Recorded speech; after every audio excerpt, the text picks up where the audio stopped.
utamakan keluarga dulu. Yang lain juga penting, tapi keluarga dulu. Jangan sampai dengan keluarga masalah dengan yang lain baik-baik. Syukur dengan keluarga baik, dengan yang lain baik, dan paling penting dengan Allah juga baik.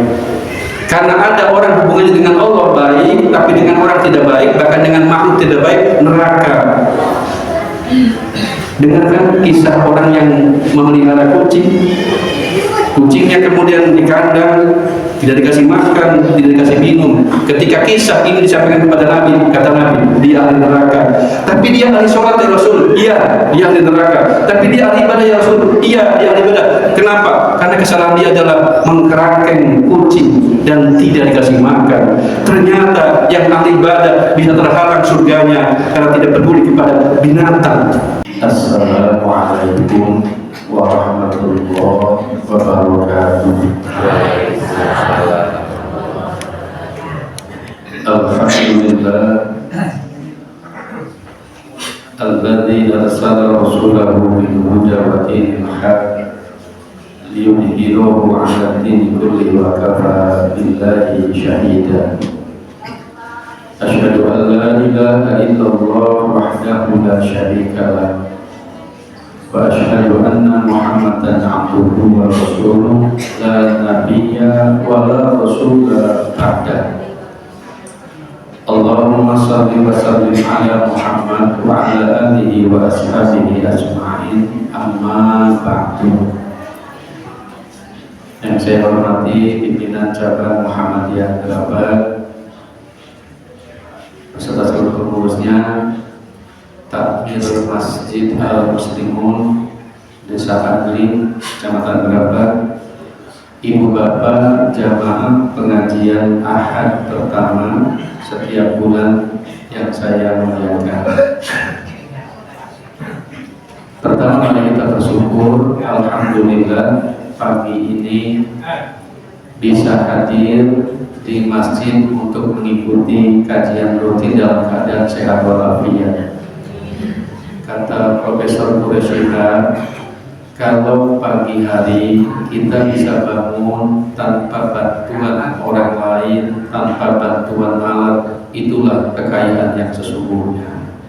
Apalagi setelah itu sholat jamaah, apalagi dilanjut dengan kajian. Insya Allah ini adalah nikmat terbesar dari Allah Subhanahu wa Ta'ala. Salawat dan salam semoga tetap tercurah kepada baginda agung Rasulullah Muhammad, keluarga, sahabat dan pengikutnya yang setia sampai akhir zaman. Ibu Bapak, hari ini Ahad tanggal 5 Mei bertepatan dengan tanggal 26 Syawal 1445 Hijriah.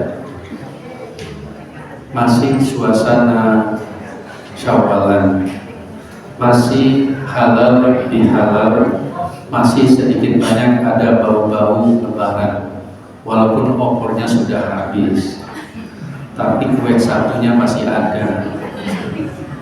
Kue satu itu adanya di rumah Simba-Simba, dipasang tanggal 1 Syawal, habis tanggal 30 Syawal. Paling awet. Bapak Ibu, karena ini masih suasana Syawal, maka kajian kita tentang Syawal, tentang halal bihalal dan tentang silaturahim. Halal bihalal itu adalah silaturahim khas Indonesia, bahasa Arab, tapi orang Arab tidak tahu maknanya apa. Jadi Indonesia ini luar biasa, gak bisa membahasa Arab pakai istilah-istilah Arab yang orang Arab tidak tahu artinya apa. Saking tidak tahunya apa halal bihalal, Kedutaan Besar Saudi beberapa tahun yang lalu mengundang Profesor Quraisyha untuk menjelaskan apa sebenarnya makna halal bihalal. Makna halal bihalal, Profesor Quraisyha sebagai tokoh tafsir Indonesia menjelaskan kepada mereka, ini adalah kearifan lokal. Halal bihalal itu aslinya silaturahim ala Indonesia, cuman biar mantap pakai istilah halal bihalal, dan halal bihalal tidak ada di kamus Arab, adanya di kamus Indonesia. Jadi aneh, bahasa Arab orang Arab gak ngerti karena gak ada di tata bahasa Arab. Dan orang Indonesia merusak bahasa bukan cuma halal bihalal. Ramadan pun sudah ada yang merusak bahasa Arab. Apa? Takjil. Takjil itu bahasa Arab, itu perintah Nabi agar segera berbuka dengan kurma sunnahnya. Di Indonesia takjil jadi nama makanan. Bari tidak kulit, bari tumbas takjil. Orang Arab bingung, kok takjil kok tumbas. Takjil itu segeralah berbuka.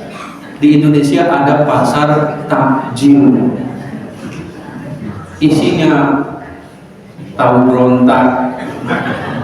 Jadi di Indonesia takjil tiba-tiba jadi tahu berontak. Orang dimanapun buka puasa pakai kurma, Indonesia pakai kolak, Purworejo pakai kopior takjil. Jadi kita sudah merubah bahasa mulai Ramadan. Lebaran makin gak jelas, halal bi halal. Tapi sekarang orang Saudi ngerti, oh halal bi halal itu maksudnya adalah silaturahim. Dari mana asalnya? Banyak yang mengklaim. Tapi saya melihat halal bihalal ini adalah kerjaannya jamaah haji. Orang Indonesia naik haji ke Mekah, banyaknya orang sepuh, jangankan bahasa Arab, bahasa Indonesia sering nggak bisa. Dan Bapak Ibu, jamaah haji Indonesia adalah jamaah haji yang paling disukai oleh orang Arab. Kenapa? Paling gampang diatur. Orang yang kecil-kecil banyak gampang diatur, suruh ngetan semua, suruh ngulon semua, gak ada yang nyuruh ngetan ngulon sendirian. Dan yang kedua, kenapa Indonesia disukai oleh orang Arab? Karena jamaah haji Indonesia paling senang belanja. Apalagi ibu-ibu baru sampai Makkah, belum tahu di mana Ka'bah, belum ngerti bagaimana tawaf, belum paham di mana tempat sa'i, sudah nanya toko korma di mana toko korma. Buat apa? Buat oleh-oleh. Baru nyampe, gak ngerti caranya seperti apa haji, sudah ngebahas oleh-oleh. Dan oleh-oleh ketemu sama orang Arab, komunikasinya pakai bahasa Arab, tapi nggak bisa, akhirnya pakai bahasa isyarat. Walaupun pakai bahasa isyarat, tetap naik belanja, ibu nawar, hebat kan? Nggak ngerti bahasanya, belanjanya nawar. Akhirnya kurma berapa kurma 1 kilo? Bahasanya begitu. Kata bakulnya 10, kata ibu-ibu 5, itu nawar itu.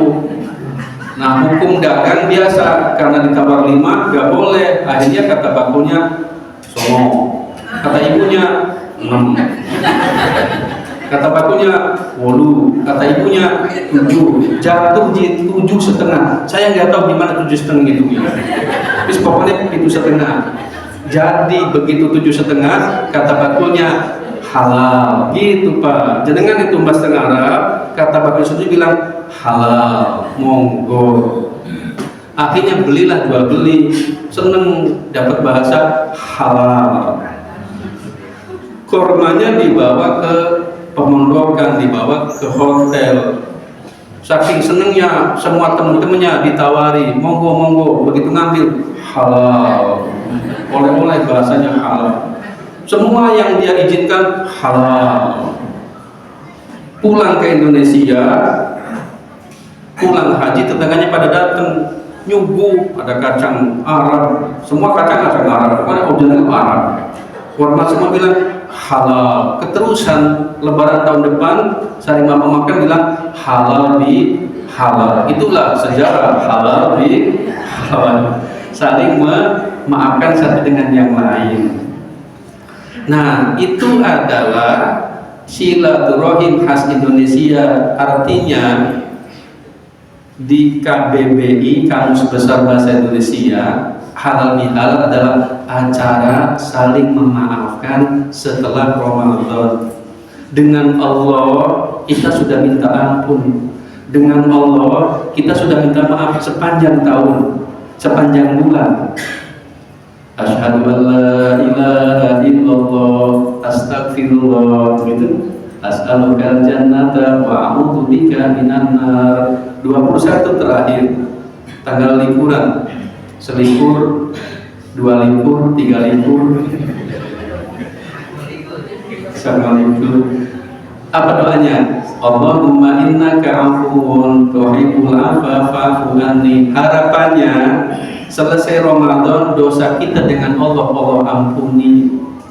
Kalau sholat kita masalah minta ampun sama Allah, puasa kita kurang minta ampun sama Allah, zakat kita bermasalah minta ampun sama Allah, urusan ibadah yang salah-salah minta ampunnya langsung sama Allah. Tetapi sesama kita tidak, Allah tidak mengampuni sebelum kita saling minta maaf. Maka selesai Ramadan kita saling minta maaf. Minta maaf itu kapan saja, cuman hati kita terbuka di bulan Syawal. Jadi boleh, kan ada yang bilang minta maaf kapan saja. Iya, cuman secara umum hati kita terbuka adalah bulan Syawal. Ya sudah, teruskan saja di bulan Syawal. Halal bihalal maknanya mendinginkan yang beku, menghangatkan yang dingin, mencairkan yang beku, menghangatkan yang dingin, meluruskan yang kusut. Itulah makna halal bihalal. Ibu, itu halal bihalal biar kita orang Arab paham dan kita memahami sejarahnya. Yang kedua, halal bihalal itu sekali lagi silaturahim versi Indonesia. Hingga mengenai silaturahim apa silaturahmi. Ibu kalau acara nulisnya apa? Silaturahim atau silaturahmi. Ada yang bilang pun sabi mawon. Ada yang bilang beda, rohim sama rohmi. Si rohim sama si rohmi beda. Saya termasuk yang secara bahasa sama, rohim sama rohmi, dan tujuannya juga sama, menyambung kasih sayang. Cuman memang saya lebih ke itu masalah prioritas. Rohim itu lebih didahulukan dibanding rohmi. Rahim adalah hubungan orang yang satu rahim, kakak dengan adik, anak dengan ibu, itu harus lebih didahulukan dibanding dengan yang lain. Jadi kalau menurut saya silaturahim sama silaturahmi sama maknanya, tidak beda, cuman prioritas mana yang dulu. Jangan sampai dengan semua orang kita baik, dengan semua orang kita akur, tapi dengan kakak kita tidak akur, dengan adik kita tidak saling tegur, padahal itu yang lebih penting. Dan kita berharap dengan siapapun kita baik, tetapi sekali lagi prioritasnya adalah yang sekandung, rahim. Jangan sampai dengan ibu kita ada masalah. Kita ini di dunia surganya adalah ibu, kata Roma Irama keramat. A kata ibu, A hidup kita. B kata ibu, B hidup kita. Maka beruntunglah yang hari ini masih punya ibu. Dia surga kita. Kalau hari ini ada yang sedang merawat ibunya di rumah, itulah jalan surga terbaiknya. Memang capek, kadang-kadang umumnya ibu semakin tua semakin cerewet, semakin banyak kemauan, tapi itulah surga kita. Kemudian sekali lagi adik dan kakak. Ada yang bilang paling enak adik, apa-apa diurusi, belum tentu. Ada yang nyebut paling enak kakak, belum tentu juga. Beda cerita, beda keluarga, beda cerita. Cuman umumnya memang anak pertama itu paling kuat.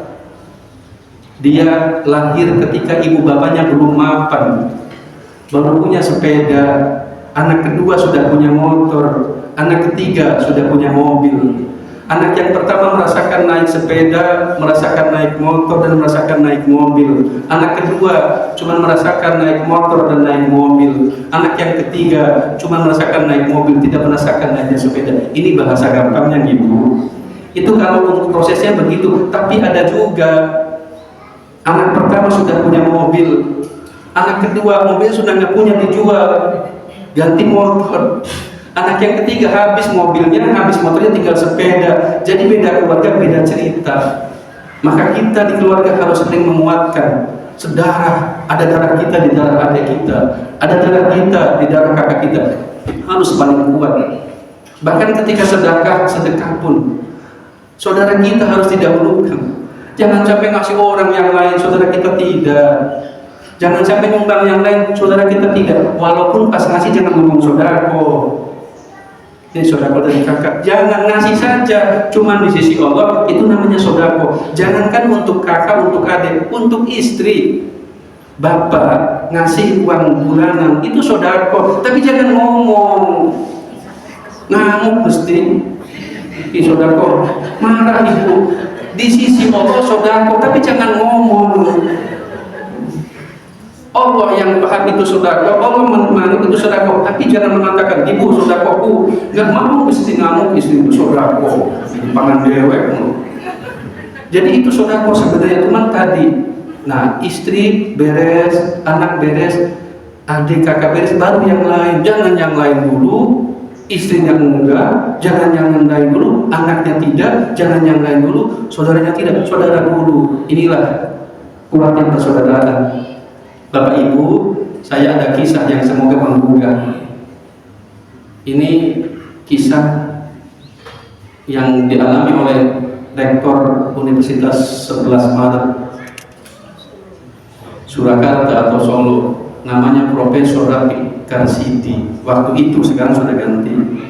Beliau satu hari ada kegiatan seminar di Jakarta, naik pesawat dari Jogja. Dan beliau orang yang tertib, lebih baik menunggu daripada ketinggalan. Maka beberapa waktu sebelum berangkat, dia berangkat di ruang tunggu. Ketika beliau sedang menunggu di ruang tunggu, ada seorang simbah-simbah putri, seorang nenek-nenek khas orang Jawa. Pakai apa orang Jawa, Bu? Pakai jari. Ininya pakai konde. Bajunya ya khas seperti itu. Terus ini masih agak lama, berapa tahun yang lalu. Maka kebiasaan kita kalau bertemu orang agak lama ngajak ngobrol dulu. Sekarang enggak, kenapa sibuk sama HP-nya masing-masing. Dan sekarang kita nggak pernah ngobrol, jangankan sama orang lain, sama suami nggak pernah ngobrol, sama istri nggak pernah nanya, sibuk dengan HP-nya masing-masing. Ini bikin yang dekat jauh, yang jauh dekat. Semua anak-anak ibunya anak-anak, bapaknya anak-anak sambil mawon, simbahnya juga sama sekarang. HP terus di mana-mana. Nah waktu itu nanya, Mbak, pada tidak pundi? Kata Simbah, kalau pada ke Singapura. Oh, Singapura, Bu. Satu kaget, Simbah dengan orang yang sudah sepuh pakainya begitu. Singapura mananya, nek pakai yang Singapura masih muda, ini Simbah Singapura. Dan yang kedua yang jadi masalah adalah ini ruang tunggu pesawat mau ke Jakarta. Maka profesor takut sama Simbah. Kata profesor, tapi anu Mbak ngapunten niki badhe teng Jakarta. Kata Simbah, nggih kula ngertos. Lo neng ngertos apa mriki Simbah? Kula teng Jakarta riyin, makin teng Jakarta kula langsung teng Singapura. Ya Allah Bu, sendirian sepuh Singapura biasa. Kita boro-boro Singapura, Pulau Arjo mabok. Kedua-duanya asal Singapura Simbah. Sudah tenang Pak Profesor, ngobrol biasa dilanjutkan. Kan ini sebenarnya dunia kita ngobrol begitu tuh dunia kita, cuma sekarang jarang. Makanya saya menceritakan ini biar nanti kita ngobrol lagi gitu di warung kopi, di mana ngobrol lagi, jangan main HP terus. Main HP tuh kadang-kadang bukan cuma di warung, lagi khotbah Jumat ada yang main HP. Terus apalagi? Acara apa mbak? Ya kan profesor acara seminar, acara nopo mbak tentang acara nopo. Kalau pada titik karena kulo ini lahiran. Oh, punya anak di Singapura lahiran. Putranya apa mbak? Putra kulo dokter spesialis. Dokter spesialis di Singapura. Dan ceritanya bukan cerita bukan cerita, emang karena ditanya, bukan cerita sombong atau ditanya terus jawab. Oh, niku putra kepinten mbak, niku putra ketiga, anak ketiga. Si mbak putra kepinten kan biasa orang kita kalau ngomong putra segala macam. Pada tidak pundi kali sinten kan saya tadi tanya ya bapak pundi ya biasa itu dunia ngobrol kita basa-basi tapi penting. Putra ketiga, sehingga bertanya pinten sekawan. Ingkang sanesipun teng pundi Pak? Ingkang kaping kali, anak kedua teng UGM, dosen UGM doktor. Sanesipun ingkang kaping kawan, anak keempat doktor di UNER. Anak kedua dokter UGM, anak ketiga dokter spesialis di Singapura, anak ketiga dokter di UNER Erlangga Surabaya. Yang agak aneh kenapa yang pertama gak disebut, akhirnya profesor nanya, ingkang pertama tentu nih Pak. Yang pertama di rumah, karena mendengar yang di rumah, sementara yang lain dokter spesialis, yang di rumah apa Mbak? Yang di rumah petani. Mbak kok benten ya sama yang tiga anaknya? Iya. Si Mbak sedih ya, yang pertama yang tiga jadi ini, yang satu di rumah. Sama sekali saya tidak sedih. Kenapa? Anak saya yang di rumah pekerjaannya petani, menggarap sawah. Tapi anak yang kedua jadi dokter di UGM, itu yang membiayai anak saya yang pertama. Anak saya yang kedua jadi dokter spesialis di Singapura, yang membiayai anak saya yang bertani di rumah. Anak saya yang ketiga yang jadi dokter di UNER, itu yang mengurus adalah anak saya yang pertama. Anak saya yang pertama memang tidak jadi apa-apa seperti adik-adiknya, tapi dokter itu lahir dari anak saya yang pertama. Dia yang nanti pulang menggantikan ayahnya ketika ayahnya wafat.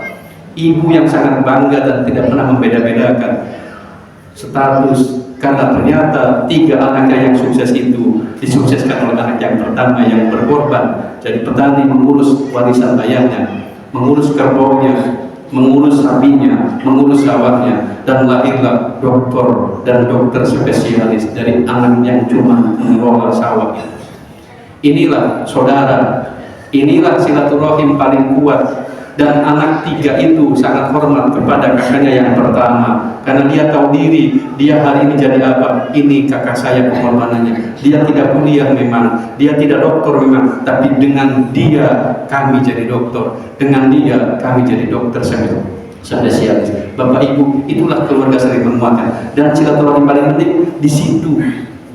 Maka sebelum dengan yang lain di situ dulu. Kalau sekarang hari ini kita sukses, ingat ada kakak kita yang membantu kita, ada kita yang membantu kita. Bisa jadi harusnya ada kita tapi kita yang dapat, harusnya kakak kita tapi kita yang dapat. Maka Bapak Ibu, mumpung masih ada kakak, ada adik, kunjungi, datangi, dan bilang terima kasih kepada mereka. Inilah silaturahim paling penting. Ibu jelas dan adik kakak kita juga sangat penting.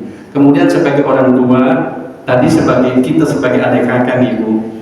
Sekarang sebagai orang tua saya ada kisah lagi. Saya senang kisah-kisah yang bisa diambil hikmahnya. Ini di Cina ada suami istri, pasangan muda tapi mapan, orang kaya, punya anak pertama. Betapa senangnya, apalagi anaknya ganteng, pinter dan cerdas, bangga dan senang.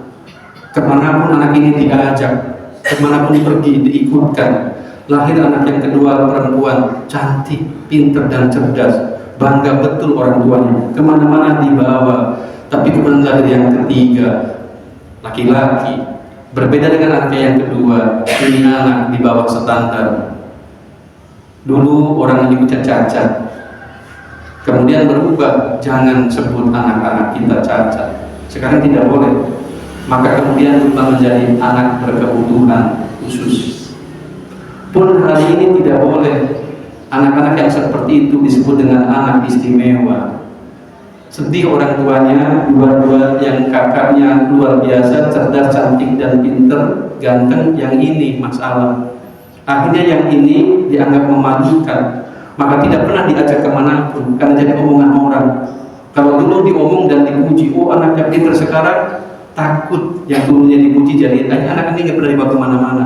Berproses, anak berproses SD, SMP, SMA, ibu juga berproses 30, 40, 50, makin tua.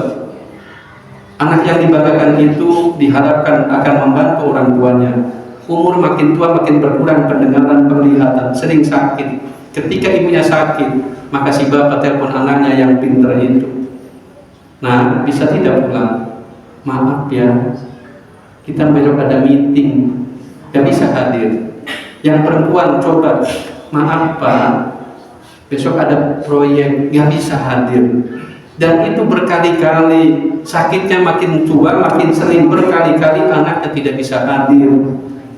Ketika anaknya tidak bisa hadir, yang kecil yang datang, menangis ibunya, kesakitan, tapi lebih sakit lagi ketika sakit, anaknya tidak bisa datang. Bukan tidak mau datang, tapi karena pekerjaan yang luar biasa. Maka ketika ibunya nangis, yang mengusap air matanya adalah anak nomor 3, yang kehadirannya tidak begitu dibanggakan, yang kehadirannya bikin malu, tapi dengan tenang dan dengan sabar, si bungsu mengatakan, Mama jangan sedih. Kakak memang gak bisa karena kakak sibuk, kakak kan pinter. Mbak juga gak bisa karena sibuk. Sudah, Mama, Dede yang jaga. Dede yang akan bantu Mama. Dede kan di rumah aja. Menangis ibunya. Anak itu tidak menyindir, tapi menohok ternyata. Dia tidak sengaja menyindir ibunya, tapi itu tokan yang datang. Anak kakak kan pinter. Mbak kan sibuk, yang nggak pinter dan nggak sibuk kan Dede, udah Dede aja yang ngurusin Mama. Ini jadi tokoh yang luar biasa. Apa pelajaran yang bisa diambil? Jangan pernah pilih-pilih anak, jangan pernah pilih kasih anak. Gak tahu nanti siapa yang akan ngurus kita di dunia, dan tidak tahu nanti siapa yang akan menarik kita ke surga dengan doanya Rabbi firli wali walidayya warhamhuma kama rabbayani shaghira. Bapak Ibu, saya pikir dari semua proses silaturahim ini yang lebih penting, kepada ibu, kepada bapak, kepada kakak, kepada adik, mereka lah yang paling penting. Setelah itu kita dengan yang lain. Sekali lagi, dengan Allah, semoga sudah selesai. Allah ampuni dosa-dosa kita. Walaupun kemudian berbuat dosa lagi, kita minta ampun lagi kepada Allah. Tapi dengan sesama kita minta maaf. Dan kepada sesama kita, yang paling penting adalah yang saudara dulu, Rohim, yang serahim. Kan lawannya la yadkhulul jannah qati'ur rohim, tidak masuk surga orang yang memutuskan silaturahim. Ini silaturahim juga kan, jadi rohim lebih dulu dibanding rohmi. Kalau sudah rohim, silakan rohmi. Teman sekantor itu rohmi, tetangga itu rohmi, teman di pasar beda kios itu rohmi. Harus baik, harus hangat, harus cair, harus enak. Tapi kepada kakak kita harus lebih dekat, ada darah di kita. Dan bisa jadi sekali lagi, kita hari ini seperti apa, itu pengorbanan kakak kita. Kakak adalah orang yang paling kuat tulangnya. Dia harus gendong adik-adiknya, dia harus tuntun adik-adiknya. Dan kalau adiknya menangis, yang dimarahin siapa? Kakaknya. Padahal kakaknya nggak tahu apa-apa. Dikit-dikit kakaknya, dikit-dikit kakaknya. Berarti adiknya enak? Tidak juga. Jadi beda keluarga, beda cerita. Maka sekali lagi, bismillah Bapak Ibu. Mulai hari ini, tadi, mumpung masih hidup, sering-seringlah berkomunikasi dengan mereka. Hubungi mereka. Ibu yang masih hidup, hubungi. Paling tidak seminggu sekali. Saya dulu seminggu sekali Pak hubungin ibu saya. Saya rutin. Tapi beberapa kali ibu saya hubungin saya. Tahun 2013, bulan Zulhijjah tanggal 10 pada asar, ibu saya hubungin saya. Kaget saya. Biasanya kalau gitu ada apa-apa. Ada apa Bu? Setelah basa-basi, ibu sehat kata ibu saya. Pertanyaannya, Din, iya Bu, kamu dapat daging korban enggak? Apa tuh? Kamu dapat daging korban enggak? Bu, kok ibu nanya dapat daging korban apa enggak? Iya, ibu nanya kamu dapat daging korban enggak? Dapat, Bu. Saya sudah jadi dosen, Pak. Sudah punya anak dua. Kalau cuma beli daging sekilo kan bukan sesuatu yang berat. Enggak, kata ibu saya. Tapi kamu dapat ya? Iya, dapat, Bu. Saya ingat dulu tahun 1995 waktu masih di pondok, hari Idul Fitri, saya menyaksikan Pak Kiai saya nyembelih kambing, menyaksikan menyembelih sapi. Prosesnya malam sore matang, ternyata saya nggak kebagian.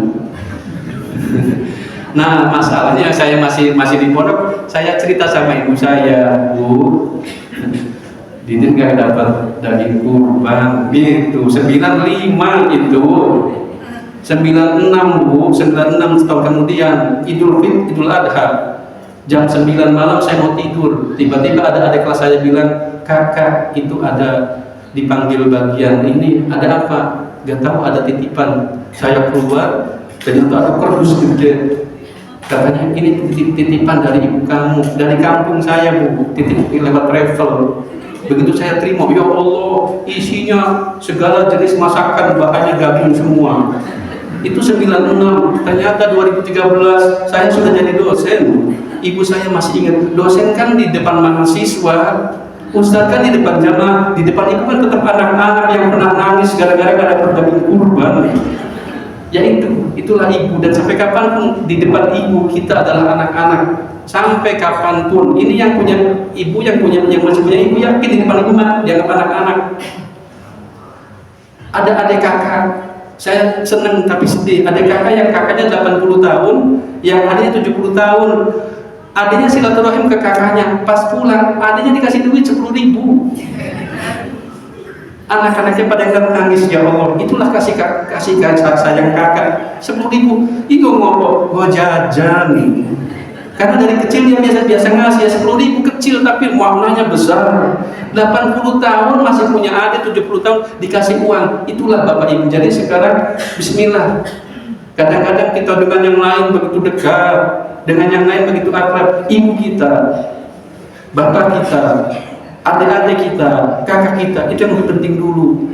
Yang sudah meninggal doakan dulu, karena mereka kepada kita hubungannya lebih dekat. Dan tadi tidak ada mantan anak, sampai kapanpun kita adalah anak. Sudah tua berapapun tetap anak, dan diperlakukan seperti anak. Mantan gubernur Jawa Barat Ridwan Kamil, yang biasa kami panggil Kang Emil, gubernur, itu kalau pagi di WA sama ibunya, dan WA-nya kayak anak TK. Apa, Bu? Ini bahasa Sunda, Ibu. Kasep bahasa sini telat. Ridwan Kamil di WA sama ibunya, kasep tuh cak bagus, bangun sholat subuh, jangan lupa sholat subuh. Gubernur masih di WA, ibunya bilang cak bagus, bangun sholat subuh, padahal dia udah bangun, tapi tetap di mata ibu dia anak. Gubernur kan di mata Jawa Barat, rakyat Jawa Barat, pejabat kan di mata rakyatnya, tapi di mata ibu dia anak-anak yang subuhnya perlu dibangunkan. Nah, ini yang perlu kita jaga dengan ibu kita hari ini. Iya, perlakuan kepada kita tetap seperti anak-anak, maka bismillah harus dijaga. Kalau sudah meninggal, Robin firlinya makin kenceng, paling tidak sehari 5 kali, Robin firli wali-walidaya warahmatuhuma kama rabbayani shaghira. Kalau ini yang kita lakukan, insya Allah nanti itu yang akan dilakukan anak kita kepada kita. Kita semua merasa, saya pun merasa begitu, Bu. Saya ketika apa-apa sulit, saya temui ibu saya. Saya pernah sakit, Pak. Sakitnya agak aneh, di perut ini sakit, tapi bukan emah. Ternyata di pusar saya ada sumbatan infeksi nanah di dalam pusar. Kayak apa sakitnya kan? Dokter salah diagnosa, emah bukan di dalam, Bu, bukan dalam perut, ini di dinding. Oh ya sudah, akhirnya saya pulang ke Majalengka, dan saya bilang dalam hati, saya akan bilang ke ibu saya sakit, dan terserah ibu saya mau bakti apa, saya terima. Sampai di rumah, Bu, ini perut saya sakit, Bu, di pusat ini ada nanah, panas, Bu. kalau gerak sakit, geser sakit, cuma seluruh sakit. Kadang-kadang ketawa getar-getar sakit. Gak tahu ibu saya ya polos ya, orang desa beli ke warung, gak tahu bapak ngerti nggak? Namanya dumek, tahu nggak dumek? Ibu tahu mesti. Saya enak kalau ibu ngomong gitu. Dumek kan obat koreng itu, ya obat koreng. Kalau ada koreng dipakai itu. Ya kalau koreng pakai itu kering, ini puser. Tapi kan saya sudah bilang saya akan urut. Dikasih itu, panasnya kayak apa bu? Tapi ya Allah, ya tadi karena saya bilang terserah ibu saya mau dikasih apa saya terima. Saking sakitnya saya nahan sakit sampai tidur. Begitu bangun tidur, gak tahu keluar kayak apa. Mungkin matanya lah kalau orang dulu bilang sembuh. Dan saya banyak menemukan itu. Dan sekali lagi, Bismillah, setua apapun kita adalah anak-anak. Dan sebelum minta maaf sama yang lain, ibu kita dulu. Kalau tidak ada, produk feelingnya dikencengin. Ziarah juga perlu. Muhammadiyah tidak pernah melarang orang ziarah kubur. Enggak, Muhammadiyah tidak melarang. Cuman Muhammadiyah ikutin hadis Nabi. Nahaitukum an ziyaratil qabri fajuruha. Kata Nabi, dulu aku larang kalian ziarah kubur. Sekarang ziarahlah. Kenapa dulu dilarang? Dulu imannya masih lemah. Datang ke kuburan minta sama kuburan. Ketika itu Nabi melarang, tapi setelah imannya kuat, kenapa ke kuburan penting? Karena ke kuburan mengingat orang akan kematian, melembutkan hati. Itulah gunanya ke kuburan. Jadi boleh, tetapi tetap tidak boleh minta ke kuburan. Tapi ziarahnya mendoakan boleh, robik firlinya. Ustaz, bukankah dari rumah boleh silakan, dari masjid boleh. Tapi ketika ke kuburan ada nilai lebih. Tadi nanti kita juga ke sini, nanti kita juga ke tempat ini. Jadi berapapun harta kita hari ini aku teringat nanti kembali ke situ. Bapak Ibu, itulah sedikit mana tentang silaturahim. Saya dari sudut pandang yang berbeda, utamakan keluarga dulu. Yang lain juga penting, tapi keluarga dulu, jangan sampai dengan keluarga masalah dengan yang lain baik-baik. Syukur dengan keluarga baik, dengan yang lain baik, dan paling penting dengan Allah juga baik. Karena ada orang hubungannya dengan Allah baik, tapi dengan orang tidak baik, bahkan dengan makhluk tidak baik, neraka. Dengarkan kisah orang yang memelihara kucing. Kucingnya kemudian di kandang, tidak dikasih makan, tidak dikasih minum. Ketika kisah ini disampaikan kepada Nabi, kata Nabi, dia ahli neraka. Tapi dia ahli sholat ya Rasul, iya, dia ahli neraka. Tapi dia ahli ibadah ya Rasul, iya, dia ahli ibadah. Kenapa? Karena kesalahan dia adalah mengkerangkeng kucing dan tidak dikasih makan. Ternyata yang ahli ibadah bisa terhalang surganya karena tidak peduli kepada binatang. Tetapi kita juga pernah dengar ada seorang, mohon maaf, wanita nakal. Dia kehausan, dia cuci muka di sebuah kolam. Di bahasa berapa? Blumbang. Kemudian dia minum, dia cuci mukanya. Ketika dia naik, ada seekor anjing yang sedang memelet-meletkan lidahnya. Walaupun anjing haus tidak haus tetap melet. Cuman ini kayaknya haus. Oleh perempuan itu berpikir, ini anjing haus nih, kayak saya tadi. Akhirnya perempuan ini masuk lagi ke bumbang dan diambilkan air. Kata Nabi, wanita yang semacam ini kelak nanti masuk surga. Tentunya berproses, tidak tiba-tiba. Yang tadi ahli ibadah mengkerangkeng kucing, neraka. Yang ini ahli maksiat, awalnya menolong anjing masuk surga, tapi tetap habis itu berproses dengan kebaikan-kebaikan. Jadi inilah silaturahim, inilah silaturahmi, dan silaturahim silat yang lain dengan sesama makhluk Allah harus saling mengasihi, harus saling menyayangi. Halal bihalal sudah Ibu, silaturahim sudah. Sekarang Syawal. Syawal itu artinya meningkat. Harusnya setelah dikasih Ramadan sebulan meningkat di Syawal ini, harusnya. Faktanya meningkat atau turun? Nek kulo kayaknya saya turun. Waktu Ramadan ba'da subuh tadarus, duha tadarus, habis duhur tadarus, pada asar tadarus, nanti pada isya tadarus. Sekali tadarus paling tidak 1 juz. Sekarang pada subuh pada duhur, pada asar kosong semua. Tapi alhamdulillah sudah mulai, tapi tetap kan tidak seperti dulu. Dulu sehari 1 juz, sehari 5 juz enteng, sekarang 1 lembar berat betul. Sama dulu. Berarti ibu sama saya sama. Itu turun ternyata.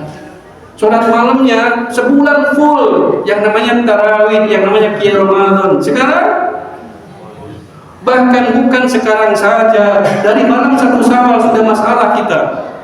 30 malam kita dididik di Ramadan. Ramadan sebulan penuh kita sholat malam. Malam pertama bulan Syawal itu adalah pembuktian, dan ternyata itu adalah malam pertama kita tidak sholat malam. Ibu-ibu alasan kenapa? Sibuk apa? Opor. Bapak-bapak sibuk apa? Mengicipi opor. Malam itu nggak pada sholat. Padahal di 30 malam dididik biar sholat. Apalagi yang turun tadarus. Hari itu kadang tadarus. Tadi kata Pak Nur, iya ganti takbiran. Sodakohnya waktu Ramadan luar biasa. Sepanjang sejarah paling banyak kita sodakoh Ramadan. Sepanjang sejarah paling banyak kita ngaji pas Ramadan. Selesai Ramadan seolah-olah bubar. Ketika melihat fakta ini, saya takut Pak. Kata Nabi, siapa yang hari ini sama dengan kemarin maka merugi. Oh, siapa yang hari ini lebih buruk daripada kemarin maka celaka. Yang beruntung cuma 1, yang hari ini lebih baik daripada kemarin. Aduh, melihat hadis sama lihat fakta, gemeter saya. Yang agak mending sedekah kita, Ibu. 1 Syawal itu sedekah terbesar sepanjang tahun. Di meja ruang tamu, dari ujung sampai ujung, makanan semua. Yang asin, yang asam, yang manis, yang pahit kumpul jadi satu. Yang sepuh-sepuh kayaknya gede tebel, isinya rengginang, rempeyek, tape, dan kue satu. Itu simbah-simbah biasanya. Yang muda-muda, nastar, astor, nextar, mucing tartar kayak sama semua setiap rumah. Di dalamnya luar biasa meja makan yang sebesar itu, dari ujung sampai ujung isinya makanan semua. Ada opor, ada rendang, ada dendeng, ada segala macam. Dihitung 15 juta, dikurangi 13 juta. Itu suguhannya. Yang datang anak-anak semua dikasih angpau. Ponakan 1.000. Gak jadi 1.000, jadi omongan orang Setang. Ini masih saudara ini, tapi bukan ponakan, saya ketemu. Ini masih ada bawahnya saudara, tapi ini dekat banget selama ini. Ini satu RT 10.000. Ini 1 RW 5.000. Kira-kira sopo, yang ngerti toko-toko 2.000. Yang nggak ngerti pun kita kasih 2.000, kan kelasnya parkir. Semua dihitung hari itu ibu habis 2 juta. Luar biasa. Gak pernah saudara 2 juta kita. Tapi hari itu saudara 2 juta. Bukan cuma 2 juta, bikin amplopnya yang bagus. Yang perempuan amplopnya pink, yang laki-laki amplopnya biru, gambarnya macam-macam. 2 juta kita habis. Ada yang 3 juta, dan yang 3 juta punya anak 3. Masing-masing anak punya dapat uang 1 juta. Secara hitungan impas, ibu keluar 3 juta, anaknya dapat 3 juta pas. Tapi Allah menilai ibu sedekah, dan Allah menilai yang ngasih anak ibu sedekah luar biasa kan, impas tetap dinilai sedekah. Allahu Akbar. Itu paling banyak sepanjang sejarah. Sekarang nggak ada yang sedekah 1 juta, tapi hari itu semua sedekah luar biasa. Cuma memang tambah kesini ibu tambah pelit. Ibu merasa enggak? 10 tahun yang lalu saya silaturahim ke tetangga saya, saudara saya, disambut dengan hangat. Selamat datang, Sugeng Prabu. Saya sebut Sugeng Kondor, Sugeng Prabu. Disambut dengan hangat dan disuguhi segelas teh hangat 10 tahun yang lalu. 8 tahun yang lalu sudah tidak ada teh hangat, adanya teh gelas, teh plastik, tapi terus saya teh gelas pakai sedotan, nggak panas dan nggak dingin, nggak jelas rasanya. Tapi karena menghormati diminum juga, sedikit ditinggal. 6 tahun yang lalu sudah tidak ada gelas itu, ganti air putih, gelas air putih, namanya Aqua. 2 tahun yang lalu sudah nggak ada Aqua yang segelas, tinggal yang segini. Kemarin saya mau silaturahim, saya deg-degan, ini kira-kira ibu-ibu ngasih apa lagi? Saya takut ngasih Aqua yang segede gini kan. Tapi ternyata alhamdulillah masih yang segede gini. Semakin hari ibu semakin pelit. Dulu hangat, sekarang dingin pun tidak jelas rasanya. Tapi Bapak tahu kenapa ibu berubah? Kata ibu, aku kesel-kesel digawe teh, diminum cuma ditinggal. Lalu ibu marah, ganti bisa daripada gawe capek aja beli yang gelas. Ditinggal juga, aja yang buat yang gelas air putih, ditinggal juga. Terus sekarang segede gini, itu pun ada tulisannya di samping kertasnya, ambil dan minum atau jangan ambil sama sekali. Ini kembang-kembangnya ibu, cuma tidak kok bener gitu gini. Alhamdulillah hari itu sedekahnya banyak. Nah sekarang ibu bapak, sekarang Syawal apa yang ningkat? Sementara kita disuruh ningkat, yang ningkat cuma satu, apa bu? Berat badan. Dan jujur kalau melihat hadis tadi saya takut Allah yang sama dengan kemarin rugi lah, kita bukan sama tapi turun gimana? Nah, ini mau haji, kita kiaskan dengan haji. Orang haji, kalau hajinya bagus, pulang haji, perbuatannya lebih baik daripada sebelum haji. Oleh Nabi disebut sebagai haji mabrur. Dan haji mabrur definisinya adalah orang yang pulang haji, amalnya, ibadahnya, perbuatannya lebih baik dibanding dia sebelum haji. Jadi orang yang pulang haji ada peluang jadi haji mabrur karena pembandingnya sebelum dan sesudah. Alhamdulillah, coba bayangkan kalau pulang haji dan definisi mabrur adalah orang yang pulang haji lebih baik dibanding waktu dia naik haji. Habis. Siapa yang sanggup orang agli pas pulang haji lebih baik amalnya dibanding waktu naik haji? Nggak ada. Iman kita itu puncaknya sepanjang hidup pas naik haji. Semua dikaitkan dengan Allah. Cuman di Mekah ditempeleng orang bilang alhamdulillah. Yakin, tempeleng orang bukan marah. Alhamdulillah. Oh, alhamdulillah. Iyo, aku biasa nempeleng ngomong. Kayak tempeleng alhamdulillah dibalas kata. Kan luar biasa, nggak ada. Begitu makan nggak enak bilang enak. Habis itu bener nggak enak langsung astagfirullah. Di sini nggak pernah bilang astagfirullah makan yang nggak enak. Di Mekah luar biasa, jadi imannya luar biasa, tebal, semua dikaitkan dengan Allah. Sholat duhur jam 12, jam 8 sudah berangkat ke Masjidil Haram. Masjid mana di Indonesia yang jamaahnya berangkat jam 8? Masjid mana di Indonesia yang berangkat sebelum azan? Sudah azan capek masih belum datang juga. Itulah sejarah puji-pujian. Oh, mau dikira aja puji-pujian itu sejarahnya, jadi tidak sepenuhnya salah. Yang memang tidak masalah secara ini. Jadi, nah akhirnya ya sudah, kalau begitu berarti niru dengan haji. Bismillah, kalau Syawal kita dibanding dengan Ramadan, habis kita. Jadi gimana? Biar aman, dan ini pilihan terakhir. Bandingkan Syawal kita tahun ini dengan Syawal kita tahun lalu, harus lebih baik. Bandingkan Ramadan kita tahun ini dengan Ramadan tahun lalu. Nah itu yang jadi pembandingnya. Maka Bapak Ibu, Syawal kita tidak ada pilihan lain, harus lebih baik dibanding Syawal tahun yang lalu. Kalau dengan Ramadan kalah, ya sudahlah, memang kalah kok. Tadi semua kalah kita, tapi tadi makanya kita pilih dengan Syawal tahun lalu. Bismillah. Kalau sudah dengan Syawal tahun lalu juga sudah kalah, sudah tidak ada pilihan lain. Paling pilihannya adalah Syawal ini harus lebih baik daripada Sya'ban, daripada Rajab. Tapi dengan Ramadan berat. Dan itu sekali lagi tidak ada pilihan lain, maka minimal Syawal tahun ini harus lebih baik daripada Syawal tahun yang lalu. Itu Bapak Ibu.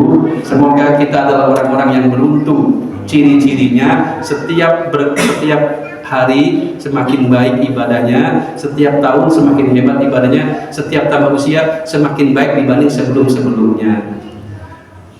Jam 7 kurang 3 menit.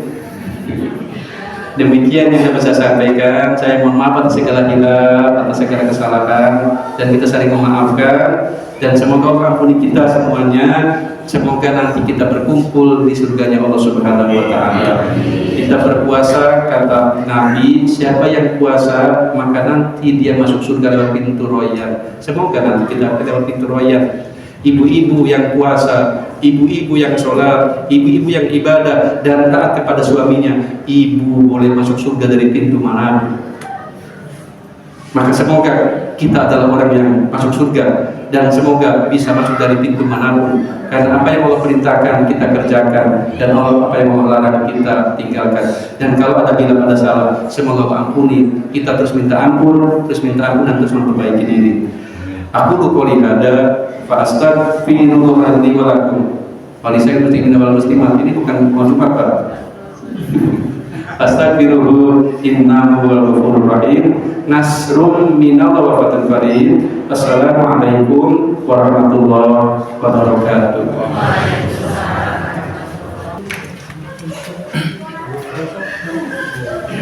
Ya, terima kasih kepada Bapak Nasruddin yang telah memberikan nasihat kepada kita semua.